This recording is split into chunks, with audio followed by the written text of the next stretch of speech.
With the upcoming release of Black Widow, the newest solo prequel in the MCU, fans are super excited to learn more about Scarlett Johansson's character Natasha Romanoff. Set after the fallout of Captain America: Civil War, she finds herself alone to confront her past. But she's not the only woman who has held that name.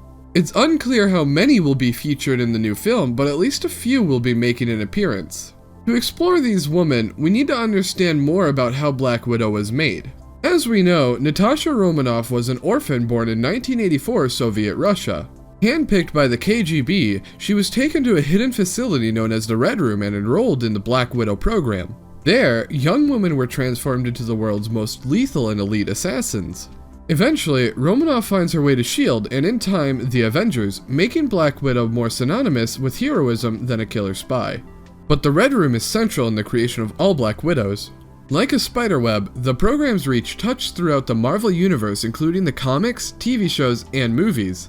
In the Red Room, groups of girls were subject to daily lessons involving hand-to-hand combat, weapons training with live targets, intense ballet, brainwashing sessions, and the occasional fights to the death. Yeah, you heard it right, to the death. At the end of their teachings, the girls would be forcibly sterilized so that they never have to worry about the weakness of family. If you guys paid attention, Natasha even brings this up whilst talking to Bruce Banner in the Age of Ultron. Long before we met Natasha, we met her precursors Dottie Underwood and Eva. On the small screens, Agent Carter, we get first a brief glimpse of the 1930s Red Room Academy and its students. Like in the modern installment, both Eva and Underwood are subjected to the same rigorous brainwashing and tortures as Romanoff. Underwood spent her childhood chained to her bed at night and was even forced to kill her best friend. In adulthood, she becomes a Leviathan operative, which is a similar organization to Hydra. A cold-blooded murderer, she kills without a second thought towards human life. Adept at manipulating and faking emotions, Underwood even managed to have a brief affair that led to kidnapping with Howard Stark.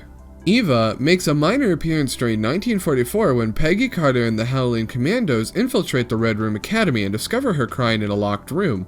The heroes attempted to offer aid, but Eva had killed at least 2 people in her escape. It's very unlikely that either would be featured in the film, except perhaps in flashbacks, given both would be old women by now. There is another Black Widow who has been confirmed to make the cut. Yelena Belova has both honored distinctions of being trained by the same man who honed Romanoff's skills, Pyotr Vasilyevich Storvosky, in being the only student to surpass Natasha's mark. Her skills and abilities naturally had her recognized as the next Black Widow in the modern MCU. She is also the only other woman on her list who has mutant powers. After her trainer's death at age 15, Yelena is activated as the next Black Widow.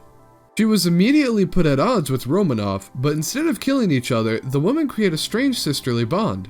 Romanoff tries to foster Yelena to find her own unique identity, but eventually, Belova is transformed by Hydra to be able to absorb and replicate the new Avengers' powers. Here is where the comics, novels, TV shows, and movies splinter. It's going to be interesting to find out whether Belova becomes Romanoff's ally, foe, or ultimate replacement. Last but not least, we can't forget the original Black Widow, Clairvoyant. While she shares super abilities like Belova, Clairvoyant is unique. Unlike her other counterparts, Claire takes no part in the Red Room training. In the original short comics by George Capton, we first meet Voyant as a spirit medium serving a family. While employed, she is possessed by Satan and directed to curse the entire family. One member survives and murders Voyant. When her soul travels to hell, Satan gives her the Black Widow costume and the power to kill a person with a single touch. When retconned from modern times, Claire wishes for the power to avenge herself after her sister's death, and Satan complies. At first, Voyant is only interested in revenge, but soon the devil himself becomes impatient waiting for souls. He sends her on a mission to kill evildoers and bring their souls to him. Voyant probably won't be making a cameo in the latest film, but it's important to note that she is comics book's first costume superpowered female character. What characters are you excited to see in Marvel's newest film, Black Widow? Comment below and let us know. Don't forget to hit subscribe and follow to get the latest facts and trivia on both Marvel and DC universes.